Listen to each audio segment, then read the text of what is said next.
तुमको मराठी नहीं आती, तुमको कन्नड़ नहीं आती, ও দাদা তুমি বাংলা জানো না। ভাষা নিয়ে এরকম মারপিট হওয়ার কারণে আমরা প্রত্যেকটা মানুষ কিন্তু একটা বিষয় বুঝে গেলাম, নিজের মাতৃভাষা বাদেও কিন্তু কিছু কিছু ভাষা শিখে রাখা উচিত, কাজের সূত্রেই হোক বা নিজের শখ পূরণ করার জন্য। কারণ অনেকে বুঝে উঠতে পারে না যে এই ভাষাগুলো শিখবে কি করে। প্রথম, অবজার্ভ করো।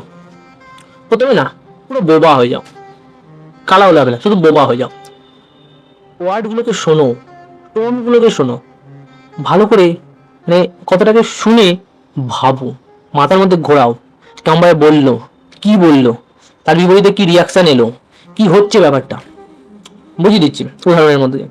আমরা বাঙালি, ঠিক আছে, আমরা কিন্তু হিন্দি ভাষাটা কেমন শিখেছি তোমার মতো? হিন্দি ভাষাটা আমরা কেমন শিখেছি? কার্টুন দেখে বা মুভি দেখে বা গান শুনে। এবার আমরা মুভিতে কি দেখছি, ঠিক আছে, একটা সিন হচ্ছে যেখানে একটা হিরো ডায়লগ বললো, সেটা একটা রিয়াকশন এরকম এলো, একটা এইরকম জিনিস হচ্ছে। আমরা যেমন বাংলায় আপেলকে আপেল বলি, ওরা ওরা কি বলছে, আপেলকে সেব বলছে। তো সেব মানে কি হলো, আপেলটা আমরা দেখলাম এটা সেব।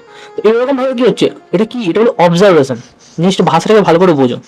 আর 2 নম্বর হলো ওয়ার্ডস নলেজ, মানে শব্দের জ্ঞান, ঠিক আছে। কোনো কোনো ভাষার ক্ষেত্রে কিন্তু এই জিনিসটা প্রথমে আসতে পারে, মানে 1 নম্বর হতে পারে, 1 নম্বর বিষয়টা 2 নম্বর হতে পারে। যেমন আমরা হিন্দি যে ভাষাটা বলি বা হিন্দিতে যে আমরা গান গাই, আমাদের মনে হয় কিন্তু 95% মানুষ হিন্দি লিখতে পারে না, হিন্দি পড়তে পারে না, ঠিক আছে, এটা কিন্তু ফ্যাক্ট। যারা পড়াশোনা করেছে হিন্দিকে নিয়ে তারা আলাদা ব্যাপার, কিন্তু পারে না যারা হিন্দি বলতে পারলেও।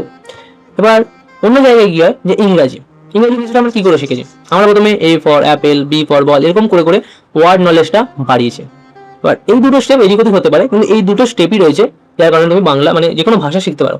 আর 3 নম্বর স্টেপ হলো, সেই যে ভাষাটা তুমি শিখছো সেই ভাষাটার যে অরিজিন পাবলিকটা রয়েছে, মানে ভাবো আমি একজন বাঙালি বা কেউ একজন হিন্দি ভাষী, আমি যদি হিন্দি জিনিসটা শিখছি, আমি তার সাথে সেই ভাষাটা কথা বলবো, তাহলে সে কি করবে, যে সেই যে জিনিসগুলো আমার ভুল হচ্ছে সে বলবে না এই জিনিসটা আমার ভুল হচ্ছে, বা এই জিনিসটা তুমি এরকম বলতে পারো, বা এই জিনিসটা এরকম হয়।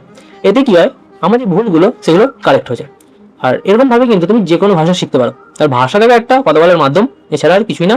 এবার এটাকে নিয়ে মারপিট করা মানে বোকামি, ঠিক আছে। এবং এটাকে নিয়ে অনেক কন্ট্রোভার্সি হয়েছিল। আর ধন্যবাদ এখন পর্যন্ত দেখার জন্য।